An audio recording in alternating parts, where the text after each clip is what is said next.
എല്ലാവരും തിരഞ്ഞെടുപ്പ് ചൂടിലാണല്ലേ. തിരഞ്ഞെടുപ്പ് വളരെയധികം ഇമ്പോർട്ടൻസ് ഉള്ള കാര്യമാണ്.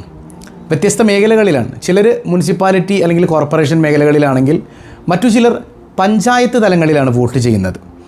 രണ്ടുപേരുടെയും വോട്ടിൽ എന്ത് വ്യത്യസ്തതയാണുള്ളത്, ചില കാര്യങ്ങൾ അവർ മനസ്സിലാക്കാനുണ്ട്. പിന്നെ മസാലപരമായ ചില സംശയങ്ങൾ. നമ്മുടെ വോട്ട് ചെയ്യുമ്പോൾ കയ്യിൽ മഷിയായാൽ എന്ത് ചെയ്യും ഉസ്താദേ, നമ്മുടെ വുളു ശരിയാകുമോ, എന്ത് ചെയ്യും എന്നുള്ളൊരു ചോദ്യം നമ്മുടെ കമൻറ്റിൽ വന്നിട്ടുണ്ട്. ഇൻഷാ അല്ലാഹ് അതിനുള്ള മറുപടിയുണ്ട്. അതുമാത്രമല്ല, നമ്മൾ വോട്ട് ചെയ്യുന്ന സമയത്ത് വളരെയധികം ഇഖ്ലാസോടുകൂടെ ഒരു കാര്യം, ഒരു ദിക്ർ ചൊല്ലിയിട്ട് വോട്ട് ചെയ്താൽ അല്ലാഹു റബ്ബുൽ ആലമീൻ്റെ അനുഗ്രഹങ്ങൾ പെയ്തിറങ്ങാൻ, അവൻ്റെ കാരുണ്യം വർഷിക്കാൻ അത് കാരണമാകും. ഇതൊക്കെ നമുക്ക് ചർച്ച ചെയ്യണം. ഇന്ന് നീണ്ടൊരു ക്ലാസ്സല്ല, വളരെ ചെറിയൊരു ക്ലാസ്സാണ്. ഉൾക്കൊള്ളാൻ അല്ലാഹു തൗഫീക്ക് നൽകട്ടെ. അപ്പോൾ എന്തായാലും മറ്റുള്ളവരിലേക്കൊക്കെ നിങ്ങൾ എത്തിച്ചു കൊടുക്കണം കേട്ടോ. നമ്മളൊരു ഇൽമ എത്തിച്ചു കൊടുക്കുമ്പോൾ, അല്ലെങ്കിൽ ഈ ഒരു സാഹചര്യത്തിൽ ഈ ഒരു ഉണർത്തൽ എത്തിച്ചു കൊടുക്കുമ്പോൾ അവർ നന്മ ചെയ്താൽ അതിലൂടെ നമുക്കും പ്രതിഫലമാണ് ലഭിക്കുക. അല്ലാഹു റബ്ബുൽ ആലമീൻ മുത്തഖീങ്ങളിൽ ഉൾപ്പെടുത്തി നമ്മെ അനുഗ്രഹിക്കുമാറാകട്ടെ. അസ്സലാമു അലൈക്കും വറഹ്മത്തുള്ളാഹി വബറകാതുഹു. എന്തൊക്കെയുണ്ട് എല്ലാവരുടെയും വിശേഷം? സന്തോഷമല്ലേ? എവിടെ പുഞ്ചിരിച്ചുകൊണ്ടൊരു ഹംദ് പറഞ്ഞ് അൽഹംദുലില്ലാഹി റബ്ബിൽ ആലമീൻ. മാഷാ അല്ലാഹ്, ഈ ഒരു ഹംദിൻ്റെ ബർക്കത്തുണ്ട്. ഹൃദ്യമായൊരു പ്രഭാതവും അതിമനോഹരമായൊരു ദിവസവും സമ്മാനമായി തന്ന് അള്ളാഹു നമ്മെ അനുഗ്രഹിക്കുമാറാകട്ടെ. അപ്പോൾ ഇലക്ഷൻ ചൂടിലാണ് എല്ലാവരും. ഇത് ഒന്നാം ഘട്ട തിരഞ്ഞെടുപ്പാണ്. മറ്റു പല സ്ഥലങ്ങളിലും വ്യാഴാഴ്ച ദിവസമാണ് തിരഞ്ഞെടുപ്പ്, മലബാർ ഏരിയയിലൊക്കെ. ഏതായാലും ഒരാൾ പോലും വോട്ട് ചെയ്യാതിരിക്കരുത് കേട്ടോ. എന്തെല്ലാം പ്രതിബന്ധങ്ങൾ ഉണ്ടെങ്കിലും അതൊക്കെ തരണം ചെയ്ത് വോട്ട് ചെയ്യണം. ഇപ്പോൾ SIR ഒക്കെ നടപ്പാക്കപ്പെടുന്ന ഈ ഒരു സാഹചര്യത്തിൽ നമ്മുടെ വോട്ടിന് വളരെ വലിയ വാല്യൂ ഉണ്ട്. ഇത് പാർലമെൻറ്റിലേക്കുള്ള തിരഞ്ഞെടുപ്പൊന്നും അല്ലെങ്കിലും നമ്മുടെ ഇന്ത്യ മഹാരാജ്യത്ത് നടക്കുന്ന ഏത് ചെറിയൊരു തിരഞ്ഞെടുപ്പിലും നമ്മൾ ഭാഗവാക്കാകണം. ഞാനൊരു ഇന്ത്യൻ പൗരനാണ് അല്ലെങ്കിൽ ഇന്ത്യൻ പൗരയാണെന്നുള്ള ബോധ്യത്തിൽ തന്നെ വോട്ട് ചെയ്യാൻ പോകാൻ നമുക്ക് കഴിയണം. അതുകൊണ്ട് തന്നെ ഒരാളും വോട്ട് ഒഴിവാക്കരുത്. അസുഖബാധിതനാണെങ്കിൽ പോലും അത് പാർട്ടിക്കാരോട് പറഞ്ഞാൽ, അല്ലെങ്കിൽ നിങ്ങളുടെ കുടുംബത്തിൽ തന്നെയുള്ളവരോട് പറഞ്ഞാൽ, നമുക്ക് ആരോടും വിധേയത്വമൊന്നുമില്ലെങ്കിലും നമുക്ക് കുടുംബക്കാരോട് പറഞ്ഞിട്ട് ഏതെങ്കിലും വാഹനത്തിലാണെങ്കിലും വോട്ട് ചെയ്യാൻ എത്തിക്കുന്നൊരു സാഹചര്യം ഉണ്ടാക്കണം. അത് വളരെയധികം അത്യാവശ്യമാണെന്ന് പറയാതെ വയ്യ. പിന്നെ മുസ്ലിം വോട്ടുകളൊക്കെ ഭിന്നിച്ചു പോകുന്നൊരവസ്ഥയുണ്ട്. ഏതെങ്കിലുമൊക്കെ ഈ ഇലക്ഷൻ ആകുന്ന സമയത്ത് പെട്ടെന്ന് നിങ്ങൾ പൊട്ടിമുളയ്ക്കുന്ന കുറേ ഉപകാരമില്ലാത്ത സ്ഥാനാർത്ഥികളുണ്ട്. അവർക്കൊക്കെ വോട്ട് ചെയ്തിട്ട് നമ്മുടെ വോട്ട് വേസ്റ്റ് ചെയ്യാൻ പാടില്ല. ഇനി ഒരു സ്വതന്ത്ര സ്ഥാനാർത്ഥി, ജനനന്മയ്ക്ക് ഗുണമുള്ള, ജനങ്ങൾക്ക് വേണ്ടി ഓടി നടക്കുന്ന, അതായത് അയാൾ മെമ്പറൊന്നും അല്ലെങ്കിൽ പോലും ജനങ്ങൾക്ക് ഒരുപാട് ഉപകാരം ചെയ്യുന്ന മനുഷ്യൻ, അയാൾ സ്ഥാനാർത്ഥിയായിട്ടുണ്ടെങ്കിൽ അയാളെ ജയിപ്പിക്കാൻ വേണ്ടി പോകുന്നതിൽ ഒരു തെറ്റുമില്ല. ഞാൻ അതിനെക്കുറിച്ചല്ല ഈ പറയുന്നത്.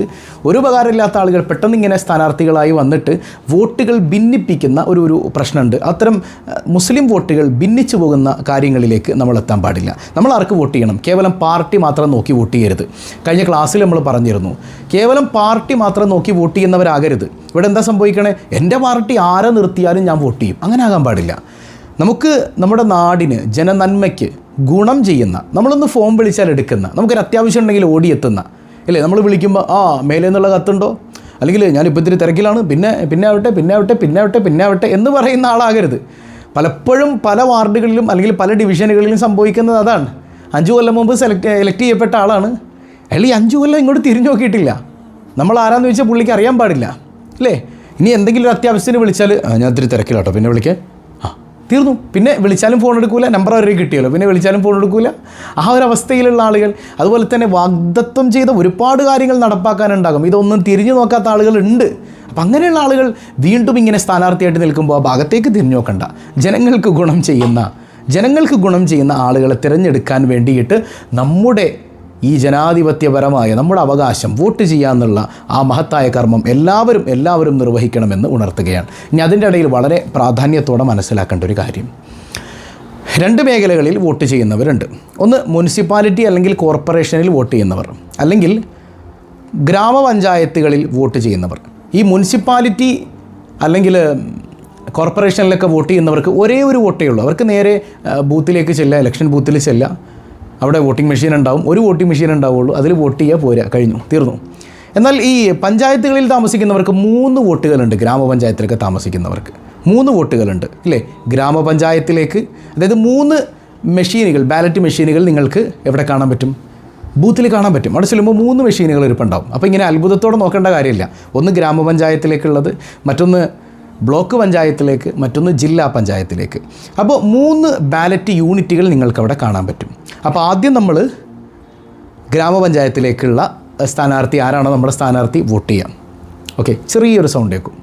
രണ്ടാമത്തേതിൽ ബ്ലോക്ക് പഞ്ചായത്തിലേക്കുള്ള സ്ഥാനാർത്ഥിക്ക് വോട്ട് ചെയ്യുക, ചെറിയൊരു ബീപ്പ്. ഇനി ജില്ലാ പഞ്ചായത്തിലേക്കുള്ള സ്ഥാനാർത്ഥിക്കും കൂടെ വോട്ട് ചെയ്ത് കഴിയുമ്പോഴാണ് നമ്മുടെ ഈ വോട്ട് ചെയ്തത് പൂർത്തിയായി അല്ലെങ്കിൽ നമ്മുടെ വോട്ട് രേഖപ്പെടുത്തൽ പൂർത്തിയായി എന്നറിയിച്ചുകൊണ്ടുള്ള വലിയ ബീപ്പ് സൗണ്ട് കേൾക്കുന്നത് ഈ മൂന്നാമത്തെ മെഷീനിൽ വോട്ട് ചെയ്ത് കഴിയുമ്പോഴാണ്. മനസ്സിലായോ? ഒന്നുകൂടെ ഞാൻ പറഞ്ഞുതരാം. നമ്മളിപ്പോൾ ഗ്രാമപഞ്ചായത്തിലുള്ളവരാണെങ്കിൽ നമ്മൾ ബൂത്തിലേക്ക് ചെല്ലുമ്പോൾ, ഇലക്ഷൻ ബൂത്തിലേക്ക് ചെല്ലുമ്പോൾ അവിടെ 3 മെഷീനുകൾ ഉണ്ടാവും. അപ്പോൾ അതിലൊന്ന് ഗ്രാമപഞ്ചായത്ത്, ഒന്ന് ബ്ലോക്ക് പഞ്ചായത്ത്, ഒന്ന് ജില്ലാ പഞ്ചായത്ത്.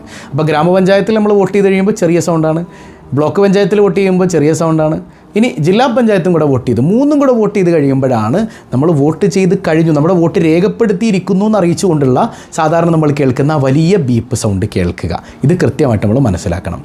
അപ്പോൾ എനിക്ക് ആദ്യം ഗ്രാമപഞ്ചായത്തിൽ വോട്ട് ചെയ്യേണ്ട, എനിക്ക് ആദ്യം ജില്ലാ പഞ്ചായത്തിൽ വോട്ട് ചെയ്താൽ മതി, അങ്ങനെയും ചെയ്യാം, ഒരു കുഴപ്പമില്ല. ആദ്യം ജില്ലാ പഞ്ചായത്തിൽ ചെയ്തു, പിന്നീട് ഗ്രാമപഞ്ചായത്തിൽ ചെയ്തു, പിന്നീട് ബ്ലോക്ക് പഞ്ചായത്തിൽ ചെയ്തു, എന്നാലും അതിൽ ഒരു തടസ്സമില്ല, അങ്ങനെ ചെയ്യാം, അതിനും വിരോധമില്ല. ഇനി ഒരാൾ ഇങ്ങനെ വിചാരിക്കുകയാണ്, ഞാൻ ബ്ലോക്ക് പഞ്ചായത്തിലുള്ള സ്ഥാനാർത്ഥികൾക്ക് ഞാൻ വോട്ട് ചെയ്യൂല, ഒരു ഗുണമില്ല അവർക്ക് ചെയ്തിട്ട്, ഞാൻ ആകെ ഗ്രാമപഞ്ചായത്തിലും ജില്ലാ പഞ്ചായത്തിലും ചെയ്യുള്ളൂ എന്ന് മനസ്സിലാക്കുന്ന ആളുകൾ. അല്ലെങ്കിൽ ഒരാൾ വിചാരിക്കുകയാണ്, ഞാൻ ജില്ലാ പഞ്ചായത്തിൽ വോട്ട് ചെയ്യൂല, ഗ്രാമപഞ്ചായത്തിലും അതുപോലെ തന്നെ ബ്ലോക്ക് പഞ്ചായത്തിലും മാത്രമേ വോട്ട് ചെയ്യുള്ളൂ, 2 ചെയ്യുള്ളൂ, 3 ചെയ്യൂല. അപ്പോൾ എങ്ങനെ എൻ്റെ വോട്ട് പൂർത്തീകരിക്കും? അപ്പോൾ ആദ്യം നമ്മൾ ഗ്രാമപഞ്ചായത്തിൽ വോട്ട് ചെയ്യുക, പിന്നീട് ബ്ലോക്ക് പഞ്ചായത്തിൽ വോട്ട് ചെയ്യുക, ജില്ലാ പഞ്ചായത്തിൽ ചെയ്യൂല നമ്മൾ പറഞ്ഞേക്കണം. അപ്പോൾ ഈ ജില്ലാ പഞ്ചായത്തിലേക്ക് ചെയ്യാൻ വെച്ചിട്ടുള്ള മെഷീൻ്റെ ഏറ്റവും താഴ്ഭാഗത്തായിട്ട് എൻഡ് എന്ന് പറയുന്നൊരു ഭാഗം കാണാം. എൻഡ് എന്ന് പറയുന്നൊരു ഓപ്ഷൻ ഉണ്ട്. ആ എൻഡിൽ ക്ലിക്ക് ചെയ്താൽ നമ്മുടെ വോട്ട് രേഖപ്പെടുത്തി കഴിഞ്ഞു. ഇനി ഒരാൾ ചിന്തിക്കണം, ഞാൻ ആർക്കും വോട്ട് ചെയ്യൂല. പക്ഷേ അവിടെ വരുമ്പോൾ പണ്ട് നമ്മൾ ഈ പാർലമെൻറ്റ് തിരഞ്ഞെടുപ്പിലേക്കൊക്കെ നമ്മൾ പോകുമ്പോൾ, ലെജിസ്ലേറ്റീവിലേക്കുള്ള തിരഞ്ഞെടുപ്പിലേക്കൊക്കെ നമ്മൾ പോകുമ്പോൾ അവിടെ നോട്ട എന്ന് പറയുന്നൊരു ഓപ്ഷൻ കാണും. ഇത്തവണ നോട്ട ഉണ്ടാവില്ല, അവിടെ എൻഡ് എന്നുള്ളൊരു ഓപ്ഷൻ ഉണ്ടാവുക. അപ്പോൾ ഒരാൾ നേരെ ചെല്ലുകയാണ്, അയാൾ ഞാൻ ആർക്കും വോട്ട് ചെയ്യില്ല എന്ന് വിചാരിക്കുകയാണെങ്കിൽ അയാൾ ആ മെഷീനിലുള്ള എൻഡ് എന്ന് പറയുന്നൊരു ബട്ടണിൽ പ്രസ് ചെയ്ത് കഴിഞ്ഞാൽ അയാളുടെ ആ ഒരു സംഗതി രേഖപ്പെടുത്തി കഴിഞ്ഞാൽ അയാൾക്ക് പിന്നെ ആ ഒരു വിഷയം പൂർത്തീകരിച്ചു, പിന്നെ ആർക്കും വോട്ട് ചെയ്യണ്ട. ഓക്കെ, അപ്പോൾ 2 ഞാൻ വോട്ട് ചെയ്യുള്ളൂ, അല്ലെങ്കിൽ ഒരാൾക്കേ ഞാൻ വോട്ട് ചെയ്യുള്ളൂ, ഞാൻ ആകെ ബ്ലോക്ക് പഞ്ചായത്തിലുള്ള സ്ഥാനാർത്ഥിക്ക് മാത്രമേ വോട്ട് ചെയ്യുള്ളൂ, ഞാൻ ഗ്രാമപഞ്ചായത്തിലുള്ള ആൾക്കും വോട്ട് ചെയ്യില്ല, ജില്ലാ പഞ്ചായത്തിലുള്ള ആൾക്കും വോട്ട് ചെയ്യില്ല എന്നുണ്ടെങ്കിൽ നേരെ പോയിട്ട് ബ്ലോക്ക് പഞ്ചായത്തിലുള്ള ആളുടെ സ്ഥാനാർത്ഥിക്ക് ക്ലിക്ക് ചെയ്തിട്ട് നേരെ എൻഡ് കൊടുക്കുക. എവിടെ? ജില്ലാ പഞ്ചായത്തിൻ്റെ മെഷീൻ്റെ അകത്തൊരു എൻഡ് ഉണ്ടാവും, ആ എൻഡ് കൊടുത്തു കഴിഞ്ഞാൽ അത് തീർന്നു. സിമ്പിളാണ് കാര്യങ്ങൾ. ഓക്കെ, ഇനി നമ്മൾ മസാലപരമായ ചില കാര്യങ്ങളിലേക്ക് വരാം. നമ്മൾ വോട്ട് ചെയ്യുമ്പോൾ മഷി പുരട്ടും ഇല്ലേ, അതിൻ്റെ അടയാളമാണത്. അത് പുരട്ടിയാൽ നിസ്കാരം ശരിയാവുമെന്നാണ്. ജനാബത്ത് ഉള്ളി ശരിയാവും, ഒരു കുഴപ്പവും അതിലില്ല. അത് സാധാരണ നമ്മുടെ ഈ മൈലാഞ്ചിയൊന്നും പോലെയല്ല. ഏത് തൊലിയോടുകൂടെ ഇങ്ങനെ പൊളിക്കുമ്പോൾ പൊളിഞ്ഞു വരുന്ന സാധനമല്ല അത്. സംഗതി അത് വെറുതെ ഇങ്ങനെ കുറച്ച് ദിവസം കഴിഞ്ഞ് ചിരണ്ടി കളയാൻ പറ്റുന്ന സംഗതിയാണ്. മനസ്സിലാവുന്നുണ്ടോ? അതുകൊണ്ട് നമ്മുടെ കുളിക്കോ നമ്മുടെ ജനാബത്ത് കുളിക്കോ അല്ലെങ്കിൽ വുദൂഇനൊന്നും ഒരു പ്രശ്നം ഉണ്ടാക്കുന്നില്ല. ധൈര്യമായിട്ട് ആ മഷി പുരട്ടാവുന്നതും ആണ്. ഇനി ഇലക്ഷനൊക്കെ കഴിഞ്ഞിട്ട് സ്ഥാനാർത്ഥികളായ പല ആളുകളും നമ്മുടെ ഈ വീഡിയോ കാണുന്നുണ്ട്. അവർ ഒരൊറ്റ ആയത്ത് ഇങ്ങനെ മനസ്സിൽ ഓർക്കണം. ഇല്ല, അള്ളാഹു റബ്ബുൽ ആലമീൻ നമ്മളോട് കൽപ്പിക്കുന്നുണ്ട് മാന്യത കൈവിടാതിരിക്കാൻ, അമാനത്ത് പൂർത്തീകരിക്കാൻ. അതായത് ഈ ജനങ്ങളൊക്കെ വിശ്വസിച്ച് നിങ്ങളെ ഏൽപ്പിക്കുന്ന ഈ ഒരു അമാനത്ത് ഉണ്ടല്ലോ, അത് നിങ്ങൾ പൂർത്തീകരിച്ച് ജനങ്ങൾ എന്താണോ ആഗ്രഹിക്കുന്നത് അത് തിരിച്ചു ചെയ്യുന്നവരാകണം. ചിലപ്പോൾ നേരത്തെ ഇങ്ങനെ വാഗ്ദത്തം കൊടുത്തിട്ടുണ്ടാകും, ഞാനൊന്ന് ജയിക്കട്ടെ നിങ്ങൾക്ക് വീട് തരും, ജയിച്ചിട്ട് പിന്നെ വീടും ചോദിച്ചു വന്നാൽ അത് ശരിയായിട്ടില്ല എന്ന് പറഞ്ഞ് 5 കൊല്ലം ഇങ്ങനെ നീക്കിക്കൊണ്ടുപോകും. അങ്ങനെയുള്ള ആളുകളായിട്ട് മാറരുത്. എന്നിട്ട് പറയുന്നുണ്ട് വൈദ ഹക്കംതും ബൈനന്നാസ്, നിങ്ങളുടെ മുമ്പിൽ 2 വിഭാഗം വരികയാണ്. ജനങ്ങൾക്കിടയിൽ നിങ്ങൾ വിധി പറയുന്ന ഘട്ടം എന്ന് പറഞ്ഞാൽ നിങ്ങളുടെ ഇടയിൽ നിങ്ങളുടെ പാർട്ടിക്കാരും അല്ലാത്തവരൊക്കെ വരുന്നുണ്ട്. അപ്പോൾ അവിടെ പാർട്ടി നോക്കിയിട്ട് വിധി പറയരുത്, നിങ്ങളുടെ മുമ്പിൽ നീതി ഏതാണോ ആ നീതിക്കനുസൃതമായി വിധി പറയണം എന്ന് അല്ലാഹു ഖുർആനിൽ പറയണം. എന്നിട്ട് അല്ലാഹു പറയുന്നുണ്ട് ഇന്നല്ലാഹ കാന സമീഅൻ ബസീറ, അള്ളാഹു എല്ലാം കേൾക്കുന്നവനും എല്ലാം കാണുന്നവനുമാണ്. അപ്പോൾ പ്രത്യേകിച്ച് ഇത് രാഷ്ട്രീയ മേഖലയിൽ ബന്ധപ്പെടുന്നവർ ഈ ആയത്തിനെ കൂടുതൽ മനസ്സിലാക്കണം. അള്ളാഹ് എല്ലാം കാണുന്നുണ്ട് നിങ്ങളുടെ പ്രവർത്തനം.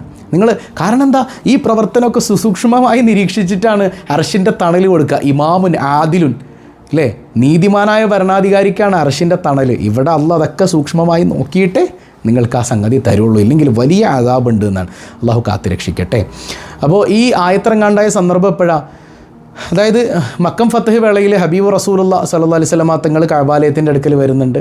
മുത്തുനബിക്ക് ഭയങ്കര കൊതി നിസ്കരിക്കാനായിട്ട്. കഅബയുടെ ഉള്ളിലെ താക്കോല് വെച്ചിട്ട് താക്കോൽ ആരുടെയിലും ഇല്ല. താക്കോൽ എവിടെയാണ്? അത് ഉസ്മാൻ ഇബ്നു ത്വൽഹ എന്ന് പറയുന്ന മനുഷ്യൻ്റെ കയ്യിലാണ്. അദ്ദേഹത്തിൻ്റെ കുടുംബമാണ് കഅബാലയത്തിൻ്റെ താക്കോല് സൂക്ഷിക്കുന്നത്. അതേ ഇസ്ലാമിലേക്ക് വന്നിട്ടില്ല. ഉപരി താക്കോലും കൊണ്ട് ഓടുകയാണ്. അപ്പോൾ പിന്നാലെ ചെന്ന് പിടിക്കുന്നുണ്ട് സ്വഹാബത്ത്. പിടിച്ച് താക്കോല് മേടിച്ചെടുത്ത് റസൂലുള്ളാഹിൻ്റെ കയ്യിൽ കൊടുക്കുന്നുണ്ട് സല്ലല്ലാഹു അലൈഹി വസല്ലം. അങ്ങനെ നബി തങ്ങൾ കഅബാലയത്തിൻ്റെ അകത്ത് നിസ്കരിച്ചു.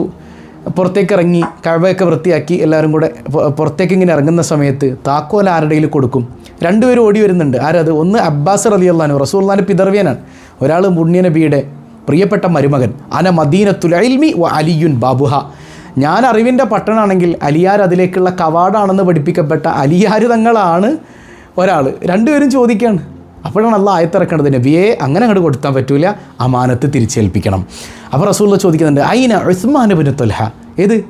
റസൂലുള്ളാഹി സ്വല്ലല്ലാഹു അലൈഹി വസല്ലം തങ്ങളെയും സ്വഹാബത്തിനെയൊക്കെ ക്രൂരമായി വേദനിപ്പിച്ച എതിർഭാഗത്ത് നിൽക്കുന്ന ഒരു മനുഷ്യൻ, ആ മനുഷ്യൻ്റെ കയ്യിൽ നിന്നാണ് താക്കോല് മേടിച്ചത്. അപ്പോൾ അയാൾ എവിടെയെന്ന് ചോദിക്കുകയാണ്. അയാൾ വിളിച്ചു വരുത്തുന്നുണ്ട്. വിളിച്ചു വരുത്തുമ്പോൾ ഇദ്ദേഹം നിന്ന് വിറക്കാണ്. കാരണം മുമ്പിൽ വിജയിയായി നിൽക്കുകയാണ് മുത്തുനബി സല്ലല്ലാഹു അലൈഹി വസല്ലം. അധികാരിയാണ് രാജ്യത്തിൻ്റെ, എൻ്റെ തല വേണമെങ്കിൽ വെട്ടിക്കളയാം അല്ലേ? അദ്ദേഹം വന്നിങ്ങനെ പേടിച്ച് നിൽക്കുമ്പോൾ ആ കൈ ഇങ്ങനെ പിടിച്ചിട്ട് ആ ഉസ്മാൻ ഇബ്നു തൽഹ ഇല്ലേ, വിശ്വാസി പോലും അല്ലാത്ത ഉസ്മാൻ ഇബ്നു തൽഹയുടെ കയ്യിലേക്ക് ആ താക്കോൽ ഇങ്ങനെ തിരിച്ചു വെച്ച് കൊടുക്കാൻ സയ്യിദുനാ റസൂലുള്ളാഹ്. ഇത് രാഷ്ട്രീയക്കാർ മനസ്സിലാക്കണം. എനിക്ക് വോട്ട് ചെയ്തില്ലല്ലോ അങ്ങനെയൊന്നും പറയാൻ പാടില്ല. നമ്മൾ ജയിച്ചു കഴിഞ്ഞാൽ പിന്നെ ആ ഏരിയയിലെ മെമ്പർ നമ്മളാണ്. നമ്മൾ അവർക്ക് എന്തെല്ലാം കാര്യങ്ങൾ വാഗ്ദത്തം ചെയ്തിട്ടുണ്ടോ അതൊക്കെ ചെയ്യുന്നവരാകണം. ഇല്ലെങ്കിൽ അള്ളാഹ് പിടിക്കും. ഒരു പിടുത്തണ്ട്. അള്ളാഹു കാത്തുരക്ഷിക്കട്ടെ. ഇനി നമ്മൾ ഒരു ദിക്കറിൻ്റെ കാര്യം പറഞ്ഞു അല്ലേ? നമ്മൾ ഇലക്ഷന് വേണ്ടി കയറുന്ന സമയത്ത് നമ്മൾ വോട്ട് ചെയ്യുമ്പോൾ നല്ല നെയ്യത്തോടുകൂടെ പടച്ചോനെ ഉമ്മത്തിന് ഗുണം ചെയ്യുന്ന, നാടിന് ഗുണം ചെയ്യുന്ന ഒരു ഭരണാധികാരിയെ, ഇതിപ്പോൾ വലിയ ഇലക്ഷനൊന്നും അല്ലെങ്കിൽ ഒരു മെമ്പറെ, അങ്ങനെ നാടിന് ഗുണം ചെയ്യുന്ന ഒരാളെ ഞങ്ങൾക്ക് നീ നൽകണേ അല്ല. എന്നിട്ട് ബിസ്മി ചൊല്ലി വോട്ട് ചെയ്യാം. ബിസ്മില്ലാഹിർ റഹ്മാനിർ റഹീം, അള്ളാൻ്റെ കാരുണ്യം ഇറങ്ങാൻ, പടച്ചോൻ്റെ അനുഗ്രഹങ്ങൾ വർഷിക്കാൻ ഈ ബിസ്മില്ല ഇല്ലാതെ പറ്റില്ല എന്ന് നമുക്ക് കൃത്യമായിട്ട് പഠിപ്പിക്കപ്പെട്ടിട്ടുണ്ട് പരിശുദ്ധ റസൂലുള്ളാഹി സ്വല്ലല്ലാഹു അലൈഹി വസല്ലമ തങ്ങളിൽ നിന്ന്. അപ്പോൾ എവിടെയും ബിസ്മി വേണം ഇല്ലേ? ബിസ്മില്ലാഹിയുടെ അർത്ഥം എന്താണ്? അള്ളാൻ്റെ നാമം കൊണ്ട് തുടങ്ങുന്നു, അങ്ങനെയല്ല അല്ലേ? എന്താ ബിസ്മില്ലാഹിയുടെ അർത്ഥം? നമ്മൾ പഠിച്ചിട്ടുണ്ട്. അള്ളാഹുവിൻ്റെ മുഴുവൻ നാമങ്ങൾ കൊണ്ടും സഹായം തേടി ഞാനിതാ തുടങ്ങുന്നു. ഉണ്ടോ? അള്ളാൻ്റെ മുഴുവൻ നാമങ്ങൾ കൊണ്ടും സഹായം തേടിക്കൊണ്ട് ഞാൻ തുടങ്ങുന്നു. ആ ബോധ്യത്തിൽ തന്നെ നമ്മൾ പ്രസ് ചെയ്യാം. നമ്മൾ എവിടെയും ബിസ്മി വേണം. വീട്ടിൽ നിന്ന് പുറത്തിറങ്ങുമ്പോൾ, വീട്ടിലേക്ക് കയറുമ്പോൾ ഇല്ലേ, വാതിൽ അടയ്ക്കുമ്പോൾ ബിസ്മി ചൊല്ലണം. വാതിൽ തുറക്കുമ്പോൾ പലരും ബിസ്മി ചൊല്ലാൻ മറന്നു പോകാറുണ്ട്. വാതിൽ തുറക്കുമ്പോഴും ബിസ്മി ഇല്ലേ? നമ്മൾ പൈസ ഒരാൾക്ക് കൊടുക്കുമ്പോൾ കൈകൊണ്ട് കൊടുത്താൽ മാത്രമല്ല, ഗൂഗിൾ പേ ചെയ്യുമ്പോഴും ബിസ്മില്ല. എല്ലായിടത്തും ബിസ്മില്ല നിറഞ്ഞു നിൽക്കട്ടെ. അങ്ങനെ അല്ലാഹു റബ്ബുൽ ആലമീൻ ഹൈറായ ഒരു സ്ഥാനാർത്ഥിയെ അള്ളാഹു വിജയിപ്പിക്കുമാറാകട്ടെ. നമുക്കും സമൂഹത്തിനൊക്കെ ഗുണം ചെയ്യുന്ന ഒരാൾക്ക് അള്ളാഹു വിജയം നൽകുമാറാകട്ടെ. അങ്ങനെയുള്ള ആളുകൾക്ക് 1,00,000-ലേറെ സ്ഥാനാർത്ഥികളുണ്ടല്ലോ, ഹൈറായവരെ അള്ളാഹു വിജയിപ്പിക്കുമാറാകട്ടെ. ചെറുതൊക്കെ അള്ളാൻ്റെ പരീക്ഷണമായിരിക്കും. അള്ളാഹു നമ്മളെ കാത്തുരക്ഷിക്കട്ടെ. പതിവായി ചൊല്ലുന്ന ദിക്ർ സുബ്ഹാനല്ലാഹി വബിഹംദിഹി عدد خلقه ورضا نفسه وزنة عرشه ومداد كلماته سبحان الله وبحمده عدد خلقه ورضا نفسه وزنة عرشه ومداد كلماته سبحان الله وبحمده عدد خلقه ورضا نفسه وزنة عرشه ومداد كلماته അൽഹംദുലില്ലാഹി റബ്ബിൽ ആലമീൻ. അല്ലാഹുമ്മ സ്വല്ലി അലാ സയ്യിദിന മുഹമ്മദിൻ വഅലാ അലി സയ്യിദിന മുഹമ്മദ്. പടച്ചവനെ, ഞങ്ങൾ പറഞ്ഞതും കേട്ടതും സ്വാലിഹായ അമലാക്കണേ അല്ലാ. ദുആ കൊണ്ട് വസിയ്യത്ത് ചെയ്ത എല്ലാവരുടെയും മുറാദുകൾ ഹാസിലാക്കണേ അല്ലാ. സ്വാലിഹീങ്ങളായ എല്ലാവരുടെയും പൊരുത്തം ഞങ്ങൾക്ക് നീ നൽകണേ അല്ലാ. റഹ്മുർ-റഹീമായ തമ്പുരാനെ, പടച്ചവനെ, ഞങ്ങളുടെ ഖൽബ് നീ നന്നാക്കണേ അല്ലാ. മക്കളെ നന്നാക്കണേ അല്ലാ. സ്വാലിഹീങ്ങളായ ഇണകളെ നൽകണയല്ല. ഹൈറായ ഭവനം നൽകണയല്ല. ഉള്ള ഭവനത്തിൽ സമാധാനമേകണയല്ല. പടച്ചവനെ, തെരഞ്ഞെടുപ്പിൽ വിജയികൾക്ക് ഹൈറായ വിജയികളെ നീ ഞങ്ങൾക്ക് നൽകണയല്ല. പടച്ചവനെ, ഹൈറായ നിലക്ക് വോട്ട് ചെയ്യാനും അതിലൂടെ റാഹത്തായ നിലക്കുള്ള ജീവിതം ആസ്വദിക്കാനും ഞങ്ങൾക്കൊക്കെ നീ തൗഫീക്ക് നൽകണയല്ല. ബിഹഖി സ്വല്ലല്ലാഹു അലാ മുഹമ്മദ് സ്വല്ലല്ലാഹു അലൈഹി വസല്ലം സ്വല്ലല്ലാഹു അലാ മുഹമ്മദ് സ്വല്ലല്ലാഹു അലൈഹി വസല്ലം. അല്ലാഹുമ്മ സ്വല്ലി അലാ മുഹമ്മദ് യാ റബ്ബി സ്വല്ലി അലൈഹി വസല്ലം. വസ്സലാമു അലൈക്കും വറഹ്മത്തുള്ളാഹി വബറകാതുഹു.